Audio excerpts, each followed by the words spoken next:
It says you can't turn your phone while recording. It's telling me to rotate my phone.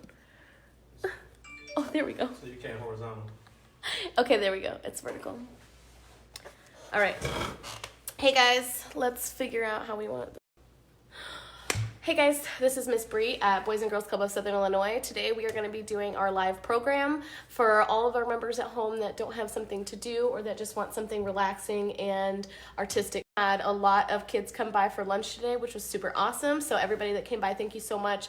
Please spread the word. We're serving lunch from 12 o'clock to 1:30 every day this week. And from 3:30 to 5:30, we'll be serving dinner as well. And tonight's dinner, we're really excited, is Fazoli's. So we have packaged hot or cold lunches throughout the week. And then tonight we're going to be having Fazoli's. We'll be posting up the menu for the rest of the week pretty soon, hopefully today, so that everybody else can see what we're going to be serving. But hi, Ford family. So I got a couple of my members in. Awesome. So I'm going to give everybody some time to get their materials ready and just talk a little bit. But I have Mr. Sheridan here with me, who is our Lewis School site coordinator, and I have Miss Alicia watching from afar, who is our site. Also is saying that I have a low connection sometimes, so if you guys are confused or need me to slow down, please let me know. Hi. Awesome. Okay, so just so that everybody knows what materials I have. Also, this is a really weird view, but I want you guys to be able to see what I'm doing here. So I have my watercolor paper. This is actually really high quality watercolor paper that was donated to the club recently. We are super grateful for it. I didn't realize what it is, but I looked it up, and this is actually really nice stuff, so I'm really excited. But those of you at home who are following along, you do not need high quality watercolor paper. That's mostly for like finished projects, so please don't be discouraged. If it's really thin paper, it might warp, it might absorb a little bit.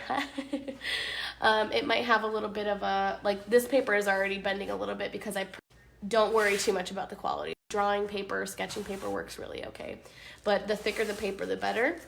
So that's what I have, and I have a nice big one so that I can do my exercises and my techniques and then my actual finished clover today. But I have my watercolor cakes here. So some of you guys might be a little bit more familiar with a watercolor tin that looks like this. Crayola makes a really cheap version. I know that there are a lot of store brand ones that you can get, and this works just fine too. It's just that these are a little bit of a higher quality. These are mine, and for those of you who know, I am an artist, so I really enjoy this kind of stuff. So if you guys have questions about different types of watercolor, please let me know. But these are just considered cake watercolors, just like this one is. You can also use liquid watercolors if you have access to those. It just looks like paint, and it comes in a tube. And you would put it a little drop inside of a tray like this, and you would use water to dilute it. It's a little bit more pigmented that way. Cake watercolors typically are a little bit more translucent, but they're going to work for our purpose today, so this is what we're going to use. I also have a couple of different greens, but when we talk about the greens that we're going to use, I'm actually going to be choosing one green to use because I know that a lot of you guys out there might only have one green here. So we'll talk about ways to mix this green with other colors to make different shades instead of me cheating and using all of these cool colors here. So does anybody have any questions so far? You guys good? You guys good? All right, awesome. I also have my pencil or my brushes here.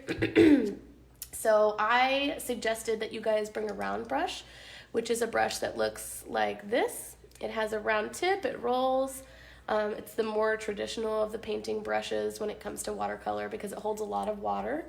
You can use ones that are a little bit flat, like this oval brush. It's flat on the edge, but it is rounded around the top. This is really good for like petals. If you're doing greenery or flowers or leaves, this is really, really nice to use. But I just have a bunch of different ones because I want to use different styles of brush because you may have something different at home that you want to use. So this is what I have. I also have this big flat brush because this is what I use to prime my paper. So if you would like to prime your paper, right now is a good time to do it. All you have to do is get some regular water, and you are just going to brush some water onto the area that you want to paint. I don't know if you guys can see that okay, but it's just a little square of water, and I will use a pencil to outline it so you guys can see. So inside this square is where I've primed, and we're going to let that dry while I talk, but if you want to prime your paper, you can go ahead and start. So how we're going to be doing our 4-leaf clover today is we're going to talk about, we talked about our materials so far. We're going to keep talking a little bit about those as we go on. We're going to be talking about different techniques, and we're going to do a little bit of an exercise before we actually start painting our clover. And this is going to be part of one of the exercises. So if you want to participate in the exercise, make sure you prime a little bit of paper. You don't have to outline it like I did, but I just wanted to do it so you guys could see what's going on. I'm also going to be loading up some water into my tray, and the best way to do that is to find your biggest, thickest brush, get it nice and wet, and just push some water inside. And I don't need a whole lot, but I'm going to put some water in a couple of different tins because I'm going to make different shades of green. I also have my photo reference, which is the reference picture that I posted on the flyer, the 4-leaf clover. I have a couple of different ones, but I really like that one. I thought it was really simple. I think it would look really nice as a gift or maybe a decoration in your home. You could frame it or put it on a card for St. Patrick's Day. If you have any families that really enjoy St. Patrick's Day, this might be a really cute way to say hello. So I have some water in my tin. And I'm going to pull up my reference picture. Also, if you're a member and you're watching, I know that I have some of the Ford members, but if you start watching as I start painting, please let me know that you're here. I'm really excited to see you guys. So say hi, put a little emoji or send some hearts or something, whatever you guys want to do. Oof, I touched my wet paper. They harden it up. Go, hurry.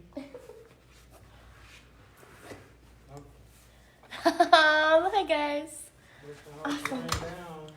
All right, can everybody see okay? Is this okay? I know I want to go a little bit closer when we actually start painting, but I wanted to make sure you guys have a good view. You don't need to see my face for this. We just need to see some paper. Okay. So one of the first exercises that I want to do, I want to make sure everybody has their brushes out, that everybody has water out. How did you prime your paper? Is that what you said? Yes. So priming your paper for watercolor means that you put water down on the paper and you let it dry. What this does is it allows the fibers of the paper that you're using to absorb the color better and the pigment.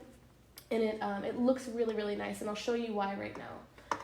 So this, because we're doing techniques right now, you can use any color in your watercolor palette. You don't have to use green right now. We're going to be using green for our 4-leaf clover later on, but right now we're just going to be doing some exercises, so you can use any color. So I'm going to use this really pretty pinkish red. This looks like a magenta. So I'm just loading. I have a wet brush here, and I've just kind of swirled it around on this cake. So this is a really high pigmented load. This is lots of color on top of it. It's not very much water, kind of just a little pasty. So this is what it looks like when you paint on the primed or the unprimed paper. So this is not wet paper.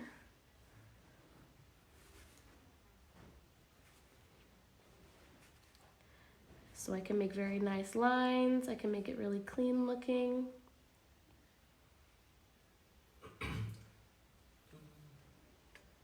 Is your live still on? Mm-hmm. Mr. Sheridan's my technical assistant, so if he starts talking, say hi, Mr. Sheridan. Hey, y'all. What up? Hey. Those of you at our Lewis program know Mr. Sheridan. He is in charge of our Lewis site. All right, so now I am going to use the same color, the same amount of water, and I'm going to put it on the primed. Hi, Peyton and Zach. Oh, hi, guys. So now when I put it on the primed, it actually looks a lot darker. And it is spreading. So you can see the edges are bleeding. On the unprimed, there's a very nice clean edge. On the primed, it's a little bit watery, so it starts to spread. So this is good if you want to make different values in one piece. So if you wanted, let me scoot this up. Whoa. Sorry, guys. I'm an artist. I'm not a cameraman. All right. So you guys can kind of see the bleed over here. So this is just a fun way to kind of play with the brush that you have to see if you like it. I don't really like that this brush is very flat, so I'm gonna get a different brush. I'm gonna clean this one, and I'm going to use this brush. It sounds like you're a lot farther behind me than what I'm doing. Oh, we are. Okay. So I'm gonna use just a little bit of a different color red, a little bit more brown. And I'm gonna load it up with just a little bit of water. I'm only using a little bit of water for this one. So this one doesn't make a nice, like, pretty paint on my brush. I'm just kind of like mushing around a little bit of water into the cake. And now watch the difference. When I paint on the unprimed canvas, you see there's lots of breakage. You can see that the paint doesn't flow as smoothly, so there's lots of holes. It doesn't cover everything. But if I use the same consistency, so not a lot of water, just rub it on the cake and you put it on the primed. See how pretty that is? It's so much darker, and I can still make a kind of clean line, a semi-clean line. It'll bleed a little bit, but it's really, really, really pigmented. That means there's lots of color in it. So now I'm actually just gonna wet my brush, and I'm not gonna put any paint on it, so I'm just cleaning my brush off in the cup I have. I should probably put this over here so you guys can see. And now I'm going to blend these two together.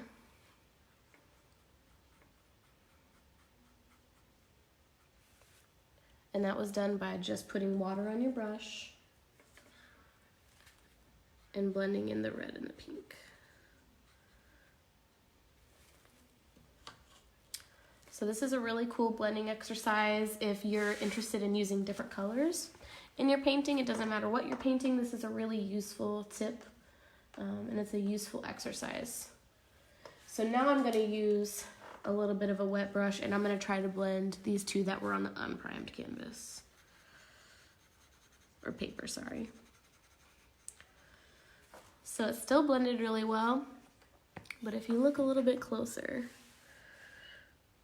this one you can kind of see a large difference in where the pink is and where the red is.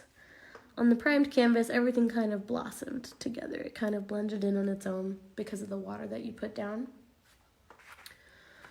I need to find a better way to put this camera. How's that, Sheridan? How do you feel about that? I like that. Does that look okay? Mm-hmm. Okay. How are you doing over there? We're good. You doing okay? We got a lot of followers that's still on. Oh, good. Awesome. Hey, guys. Anybody else saying hi? All right.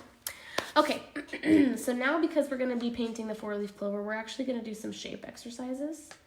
And then we're going to move on to our main piece. So this, again, you don't have to use the green that you want for your clover because we're just doing an exercise.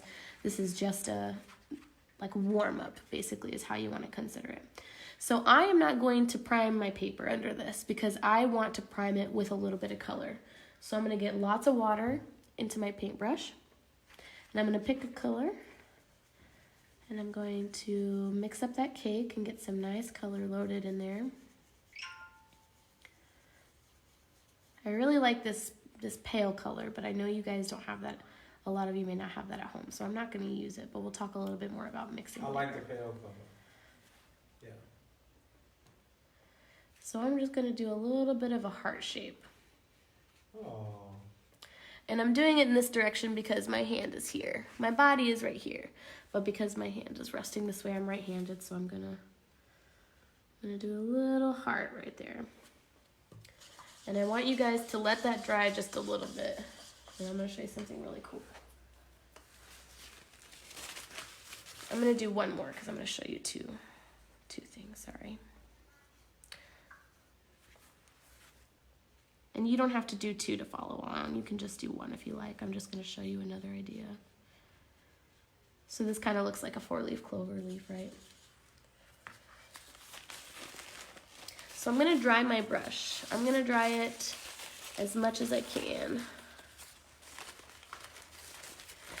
And then I'm going to take my dry brush that I just dried, and I'm actually going to pick up some of the color on there.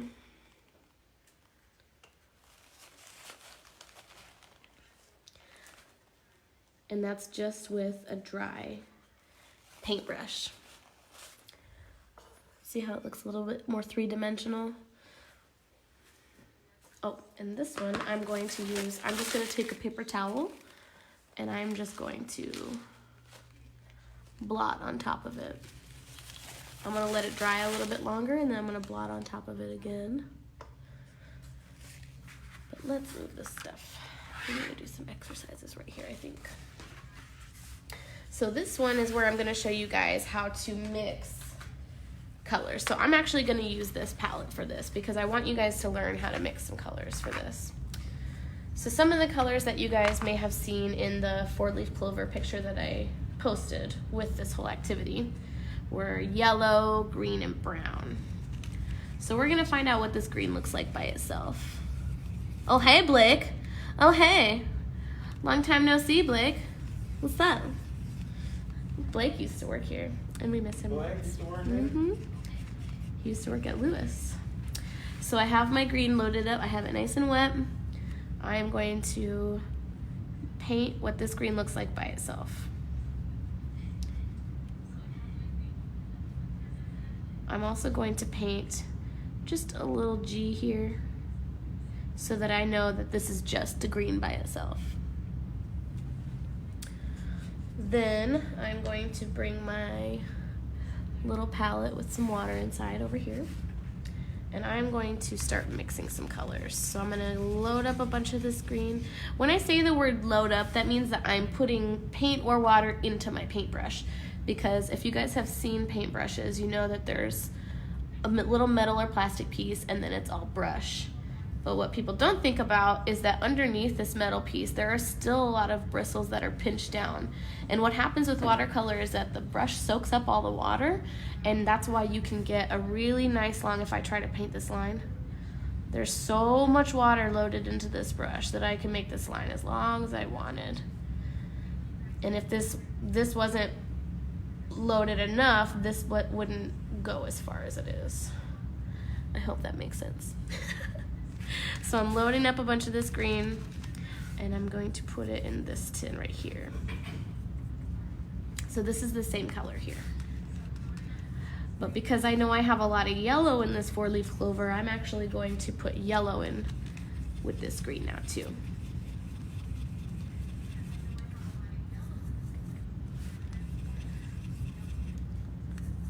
So keep adding yellow until you see your green start to lighten up into sort of a yellowish green.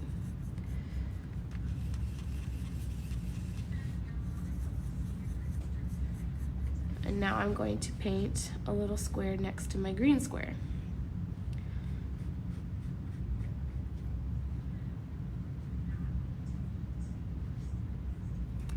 And I'm going to put YG at the top, so that I know that that's my yellow green.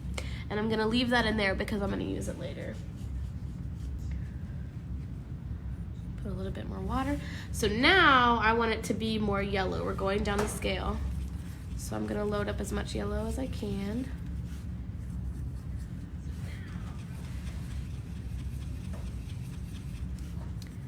And be careful because your lighter colors like yellow, colors that have a lighter shade, they're more easily contaminated with other colors. So you don't want to use a dirty brush that you have green on or brown or whatever color and put it in your yellow paint unless that's the color that you want. So I'm going to make my yellow square. And this yellow still has a little bit of green in it because there was some green on my cake. So I'm still a little bit green, but that's okay.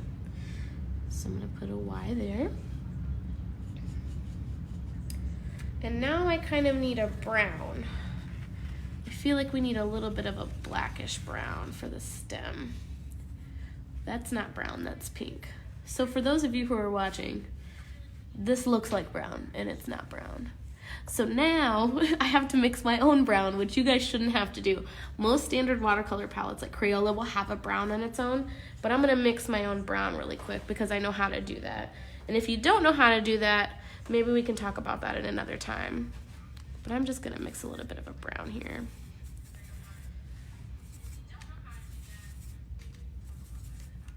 Dang, Bree got 1 million viewers. minus the $992. Yeah. She's doing awesome, guys. Sheridan's I'm my loving hype this man right now. I love it. Bree is awesome. Alright. So now I have a sort of brown. I hope you guys have a brown that's a little bit similar to this. But this is the brown that I made with the colors that I have.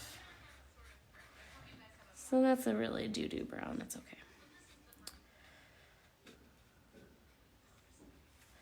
And a B for Brie. Alright, so then I'm actually going to use some of this brown and I'm going to mix some yellow into it to make a sort of tan. And then I will make one more color right at the end here. And I'll call this one Brello. Brown and yellow. Alright, so those are the colors that we're going to be using for our 4-leaf clover. And I'm ready to get started. I don't know about you guys, but I'm super ready to get started. Alright. So we're actually going to move our clover on this side of the paper. So bear with me while I jostle this phone around like I don't know what I'm doing. All right. I think we got it. No, I'm getting closer. Ready? Oh. How's that? I don't know.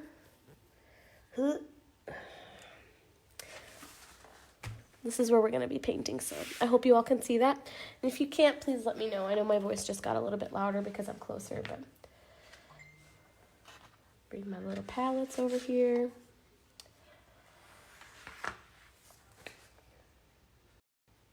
I don't even know why I brought my fancy one. I can do this with just this regular one. All right. So what I would like to do is to prime my canvas in the shape of the clovers. So I'm going to get some water. It's okay if your water is a little bit tinted at this point, but I'm going to draw some invisible hearts, and then I'm going to add some green in it so you guys can see.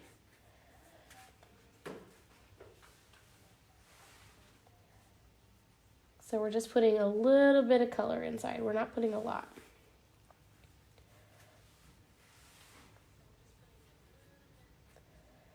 So I'm happy with that shape. So I'm going to make a next one. And it might help if you guys draw extra lines like this so you know exactly where your petals are going to go.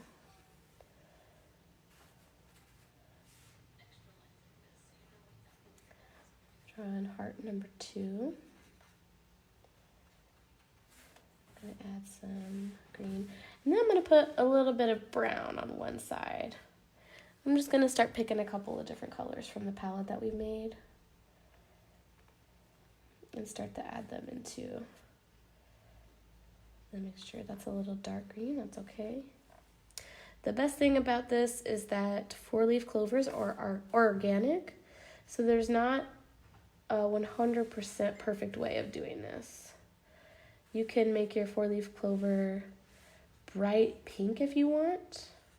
You can make your 4-leaf clover one green if you want. You don't have to use all these crazy colors. I think that this is just a lot more fun because it looks a little bit natural, and it looks like this actually could be a pressed 4-leaf clover when it's done. Does anybody have any questions along the way? No. I think I answered everything. All right. So I've got my 3rd done. Now I'm going to make my 4th.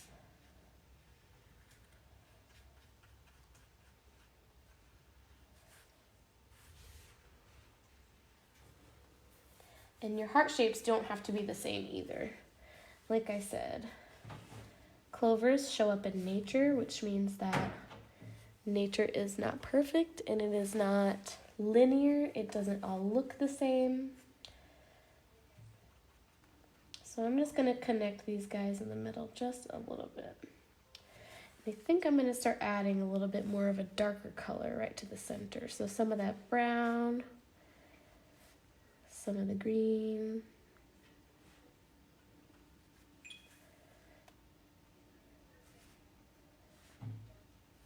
start putting these colors where I like them.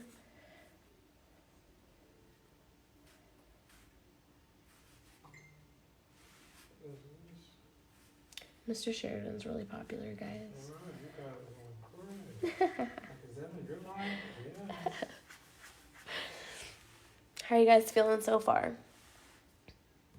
It's a little wet, so you guys can't see what the way the colors look all the way. I would have brought my blow dryer, but it is too loud, and I really don't want to have to keep turning that on and off. But patience is the key. So we're going to move on to the stem while we let this part dry just a little bit.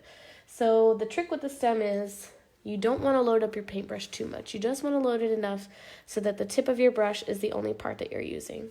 So I'm going to pick this side right here to put my stem out of. So I'm going to pick what color I like. I think I might just use this light green that we have right in the middle and a little bit of water. And I'm going to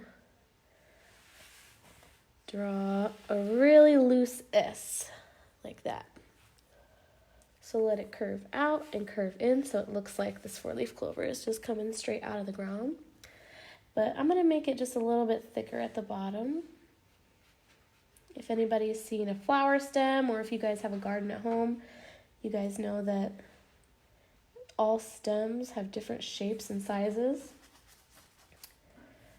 4-leaf clover stems actually are not this long in real life. They're actually a lot shorter. But for the purpose of this really cool watercolor painting, we're going to be using a longer stem. And I think it makes it look really nice. I also am going to take just the tiniest bit of black out of my watercolor palette. Just a little bit, not too much. And I'm going to add it to the bottom of the stem. When that dries, it's going to look really, really cool. So your 4-leaf clover might look a little swollen right now. It might just be covered in pools of water. Don't mess with that water unless you want to. So if there's a spot where you see too much green and you're just like, I don't like that, remember the technique we practiced in the beginning. Dry your brush off really well and just pick up that paint. You can do this in the stem too, as long as you're careful. Just pick it up. So I'm just picking some spots that I want to lighten. And this also helps it dry a little bit faster because you're picking up some of the water that's on the paper. And it gives it a little bit of a three-dimensional look.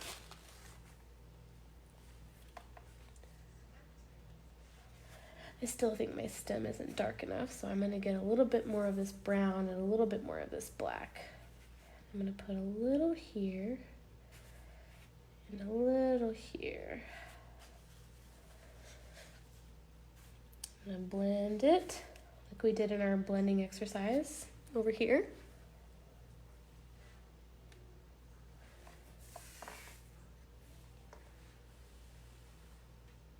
If you want to fan your work or blow dry it, that's totally fine.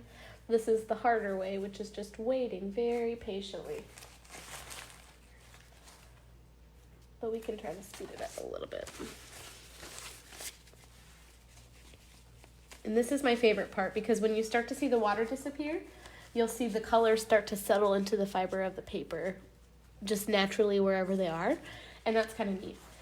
I like watercolors because of how diverse they are and the different techniques that you can use. It's not my favorite medium because I enjoy using oil paintings or oil paint. But watercolor is really neat, and there's so much that you can do with it. I'm going to get a different brush so it's nice and dry. And I am actually going to pick up some of this green up here. Maybe a little bit with the brown. I think it's too bright. If your green is too bright and too shamrocky, a really good way to darken it up and make it look a little bit more natural is to add just a tiny, tiny, tiny little bit of red, like the tiniest bit. So I've just gotten a little bit of red. So I just added that to my green, and I'm happy with the way. Now it looks more of like a forest green.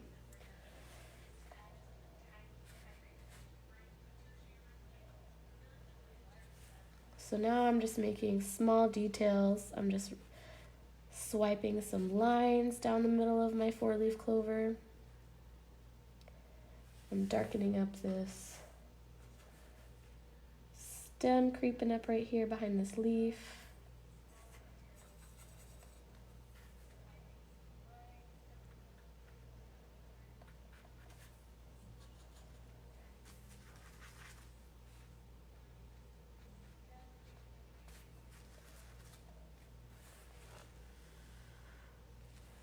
And while we're waiting for the middle to dry a little bit more, in the picture that I shared, there's lots of splatters, and I'm going to show you some fun ways to do some splatters. So because this is watercolor, parents, everything's going to be okay. All of this will wipe up, I promise. So we're just going to do a fun little exercise. So I like to load up my paintbrush with lots of water, put it in my watercolor, make sure that it's loaded, but not loaded so much that it's dripping water. You just want it to have just enough. And you're going to take the top of your finger on the top of the brushes, and you are just going to boop, just like that. But the direction that you want to do it is facing down. So because this paintbrush that I have is really, really stiff, and it's not a very forgiving paintbrush, it's making very tiny, tiny splatters. So let's see what happens if we get a bigger brush. Where's the other one that I had? I'm losing all my stuff. Right here. So this one's a little bit bigger. The bristles are a little bit more relaxed. We're going to load it. We're going to get some green. Make sure that it's loaded, but not enough to drip anywhere. And so if you see, the dots that landed in the shamrock are actually bleeding out because they didn't land on the unprimed paper. Because this paper is technically primed and it's wet, the spots actually bled out, and I think that looks pretty cool. But I like how that looks. If you want more defined splatters, and if you want something to look a little bit more on purpose, you can just, like what just happened on accident, just drop bigger dots. And what happens with these is that when these dots dry, they're going to push the color to the outside, and it's going to look like a bubble. I think they look really neat. But I think all we're waiting on now is for our middle to dry so that we can put our details. Let me grab a paper towel.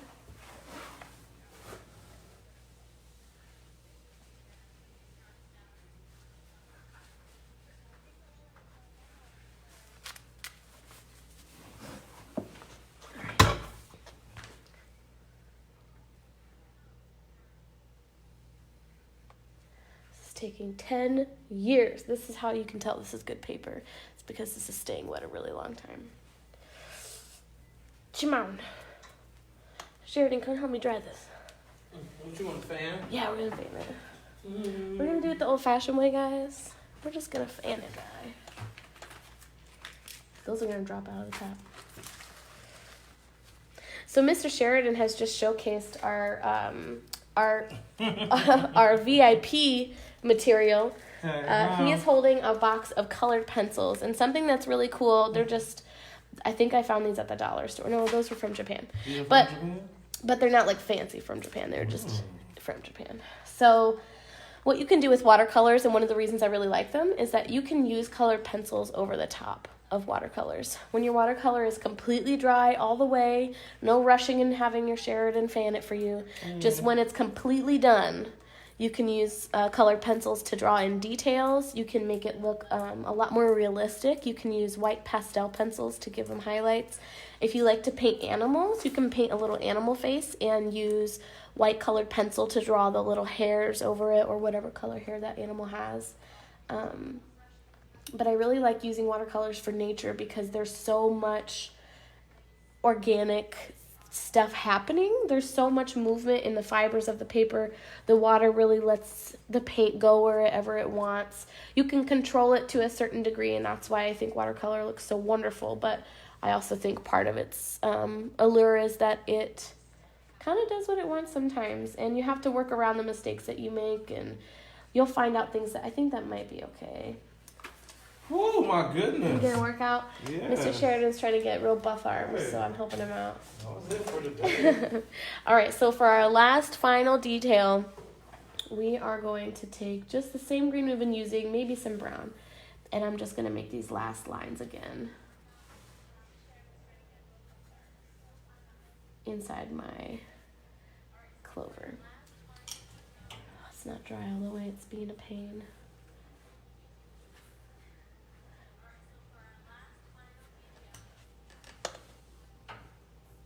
So I made this line way too long and way too thick, but that's okay because I'm gonna fix it.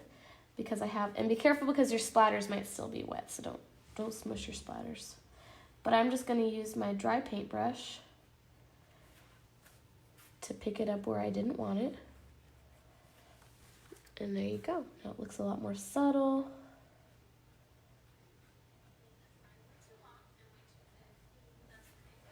And there we go. We got it. There's our 4-leaf clover, guys. This was super fun. Thank you so much for stopping by and saying hello, and everyone that messaged us about this and is super excited to keep doing these projects with us. This is something you guys can do with any subject at home, anytime you like. Watercolor is really portable, so it's really easy to do while you're traveling or when you're stuck inside because of a nationwide mandation. I get it, but this was super fun. I really appreciate you all giving us your ideas and working with us and sharing all this information that we have for our kids. One of the things we're really excited about for this week is that we are doing an activity every single day at 2 o'clock. So tomorrow we're going to have a STEM activity by Mr. Sheridan, which is going to be super fun. We're going to post the materials hopefully tonight, maybe tomorrow morning. So make sure when you guys see that stuff, you're sharing it, you're telling people about it, especially kids. We're really targeting our members. We want our members for the Boys and Girls Club of Southern Illinois to have as much access to enrichment as they possibly can. That's why we give away the enrichment bags when we serve lunch and dinner to them. But also at the same time, anybody that wants to watch these at home, that wants to follow along, we're happy to have our community involved, and any other children that aren't members but are thinking about being members, please contact us if you have any questions. We're always happy to help you out. We're going to have some information for next week coming up later on this week, so bear with us on that. But thank you all so much. I hope you guys have a wonderful St. Patrick's Day. Stay safe, and everybody wash your hands. Okay?